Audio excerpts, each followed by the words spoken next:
Oppo Reno 7 series নিয়ে বেশ কয়েকদিন যাবতই বেশ বিভিন্ন জায়গা থেকে বিভিন্ন ধরনের লিকেজ কিন্তু আমাদের সামনে ঘুরে বেড়াচ্ছে অ্যান্ড এখন অবধি এই ফোনগুলোর স্পেসিফিকেশনও অনেকটা কনফার্মভাবে লিক হয়ে গিয়েছে বলা চলে। সো আজকের এই ভিডিওতে আমি Oppo Reno সিরিজ নিয়ে যাবতীয় ইনফরমেশন আপনাদের সাথে জানাবো এই সিরিজে ঠিক কয়টি ফোন বাজারে লঞ্চ হতে চলেছে, কেমন স্পেসিফিকেশনতে লঞ্চ হতে চলেছে। সো চলুন ভিডিওর মূল পর্বে চলে যায় অ্যান্ড বরাবর মতো অ্যান্ড্রয়েডের পক্ষ থেকে আছে আমি শাইম আল মামুন। আপনারা যারা আমার চ্যানেল নতুন রয়েছেন সাবস্ক্রাইব করে দিয়ে আমার এই পরিবারটার একজন সদস্য হয়ে যাবেন আশা করি। Oppo হচ্ছে আসলে এমন একটি ব্র্যান্ড যেটা কিনা হচ্ছে আমাদের বিভিন্ন ওয়েতে বিভিন্নভাবে সাধারণ মানুষদের ম্যানিপুলেশন করে থাকে। যেমন হচ্ছে তাদের ফোনগুলোর আসলে ক্যামেরার পারফরমেন্সটা অতটাও ভালো না হলে তারা তাদের ওই ক্যামেরাতে ধারণকৃত ছবিকে এমনভাবে প্রসেস করে, এমনভাবে কালার মিশাই দেয় যেন সেটা সাধারণ মানুষের চোখে খুবই ভালো লাগে, এবং সেটাই কিন্তু বাস্তবে ঘটে প্রত্যেকটা সময়। তাদের ফ্রন্ট ক্যামেরার পারফরমেন্স যদি অতটাও ভালো না হয়, সেই ফ্রন্ট ক্যামেরার ছবিগুলো তারা এমনভাবে আটা ময়দা সুজি মাখিয়ে প্রস্তুত করে যেন সেটা সাধারণ মানুষের কাছে খুবই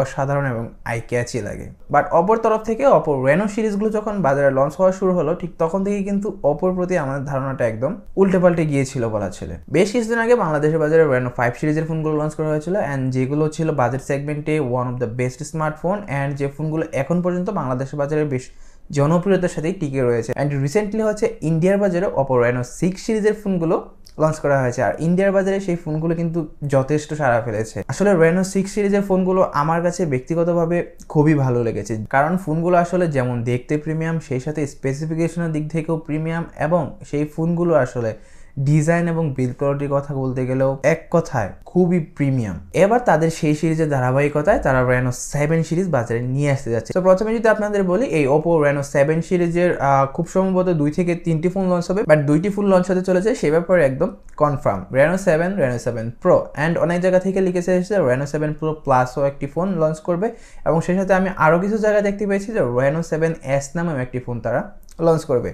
সো আমি ধরে নিচ্ছি এখন কনফার্ম ভাবে যে Reno 7, Reno 7 Pro এই দুটি ফোন খুব জলদি লঞ্চ হতে চলেছে। ইতিমধ্যেই Oppo Reno 7 সিরিজে বিভিন্ন ধরনের প্যাটার্ন কিন্তু অনলাইনে লিক হয়েছে, যা এখন আপনার স্ক্রিনে দেখতে পাচ্ছেন। সো এই প্যাটার্নগুলো থেকে আমরা যেমনটা দেখতে পাচ্ছি যে এখানে আমরা এই ফোনগুলোর ক্ষেত্রে আমরা ফ্রন্টে পাবো একটি লেফট সাইডে পজিশন করা সিঙ্গেল পাঞ্চ হোল ক্যামেরা, এবং ব্যাক সাইডে এখানে আমরা ট্রিপল ক্যামেরা সেটআপ দেখতে পাচ্ছি। এবং সেই সাথে আমি যেমনটা আশা রাখছি যে Oppo Reno 7 সিরিজেও Reno 6 সিরিজের মতো স্কোয়ার এজ ব্যবহার করা হবে, এবং সেই সাথে এখানে আমরা ফ্ল্যাট ডিসপ্লে প্যানেল পেতে চলেছি। এবং সেই সাথে এই দুটি ফোনের স্পেসিফিকেশনে টুকটাক বিভিন্ন বিশ্বস্ত ওয়ে থেকে লিক হয়েছে। সো প্রথমে যদি আমি আপনাদের Oppo Reno 7 এই ফোনটির স্পেসিফিকেশন শেয়ার করি, তাহলে এই ফোনটির ডিসপ্লেতে আমরা পাবো 6.5 ইঞ্চের একটি ফুল এইচডি প্লাসের 90 হার্জ রিফ্রেশ রেট সমৃদ্ধ একটি অ্যামোলেড ডিসপ্লে, এবং সেই সাথে Reno 7 এই ফোনটিতে প্রসেসর ব্যবহার করা হবে মিডিয়াটেকের Dimensity 1200 অ্যান্ড এই মিডিয়াটেকের Dimensity 1200 যে প্রসেসরটি, এটি কিন্তু আমরা Reno 6 Proতে ব্যবহার হতে দেখেছি। অ্যান্ড সেই সাথে Oppo Reno 7 এই ফোনটির ক্যামেরা সেকশনের দিকে যদি আমরা চলে আসি, তাহলে এখানে যেমনটা লিকেজ আমার কাছে রয়েছে,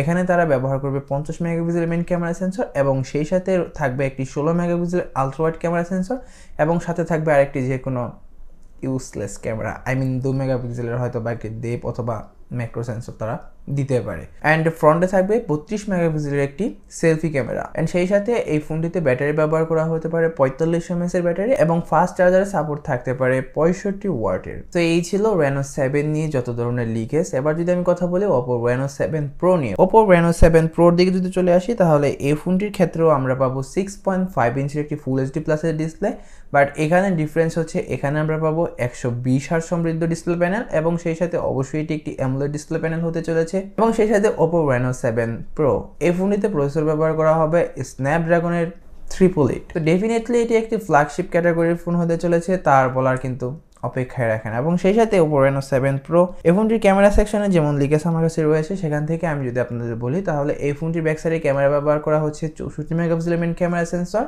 এবং সাথে রয়েছে একটি 50 মেগাপিক্সেলের আলট্রা ওয়াইড ক্যামেরা সেন্সর। এবং সেই সাথে এখানে আরও একটি চমক রয়েছে, এই ফোনটির ক্ষেত্রে আমরা পাবো 13 মেগাপিক্সেলের একটি telephoto lens. So Oppo Reno 7 Pro এই ফোনটির ক্যামেরা সেকশনে তারা হিউজ লেভেলের আপগ্রেডেশন নিয়ে আসবে তাদের পূর্ববর্তী যে ফোনগুলো রয়েছে সেগুলোর তুলনায়। তো এমনটাই কিন্তু বিভিন্ন লিকেজ থেকে আমরা দেখছি। এই ফোনটির ক্ষেত্রে আমরা একটি 13 মেগাপিক্সেলের টেলিফোটো লেন্স পাচ্ছি, সেই সাথে 50 মেগাপিক্সেলের একটি আলট্রা ওয়াইড ক্যামেরা সেন্সর পাচ্ছি। ক্যামেরা সেকশন এই ফোনটির ক্ষেত্রে একদম দুর্দান্ত হতে চলেছে, তার বলার অপেক্ষা কিন্তু রাখছে না। এবং সেই সাথে এই ফোনটিতেও আমরা ব্যাটারি পাবো হচ্ছে 45 mAh, সাথে থাকবে 64 ওয়াটের ফাস্ট চার্জার। সো এই ছিল এখন পর্যন্ত লিক হওয়া Oppo Reno 7 এবং Reno 7 Pro স্পেসিফিকেশন, এবং সেই সাথে আপনাদের জানিয়ে রাখি যে এই দুটি ফোনের এখন পর্যন্ত লঞ্চিং ডেট এবং প্রাইস নিয়ে তেমন কোনো ইনফরমেশন লিক হয়নি। সো বিভিন্ন জায়গায় বিভিন্ন আসলে নিউজ রয়েছে প্রাইস এবং লঞ্চিং ডেটটা নিয়ে, বাট সেগুলো আসলে বিশ্বাস করার মতো না। বিশ্বস্ত কোনো নিউজ কিন্তু এখন পর্যন্ত আমার কাছে নেই, এবং আমি আশা রাখছি যে খুব জলদিই কিন্তু এই দুটি ফোনের প্রাইসিং এবং লঞ্চিং ডেট নিয়ে আমি আপনাদের জানিয়ে দিতে পারবো। সো আমার কাছে যেটা মনে হচ্ছে যে Oppo Reno 7 এর যে ফোনগুলো রয়েছে সেগুলো আসলে পূর্ববর্তী যে ফোনগুলো আমরা দেখতে পেয়েছিলাম সেগুলো থেকে হিউজ একটা ডিফারেন্স নিয়ে কিন্তু বাজারে হাজির হতে চলেছে। সো আমি অত্যন্ত আগ্রহের সাথে এই ফোনটির জন্য অপেক্ষা করছি, এবং সেই সাথে এই ফোনটির পরবর্তী সকল আপডেট পেতে কিন্তু আপনাকে অবশ্যই আমার চ্যানেলটির সাথে যুক্ত থাকতে হবে। যদি ভিডিওটি ভালো লেগে থাকে এবং সেই সাথে ভিডিওটি ইনফরমেটিভ মনে হয়ে থাকে তাহলে অবশ্যই কিন্তু আপনি আমার চ্যানেলটির সাথে যুক্ত হতে পারেন, কেননা এরকম ভিডিও কিন্তু আমি আমার চ্যানেলে প্রায় প্রতিদিনই আপলোড করছি। তো দেখা হচ্ছে আগামীকাল নতুন অন্য কোনো ভিডিওতে। টিল দেন সবাই ভালো থাকবেন, সুস্থ থাকবেন। আজকের মতো এই পর্যন্তই। খোদা হাফেজ।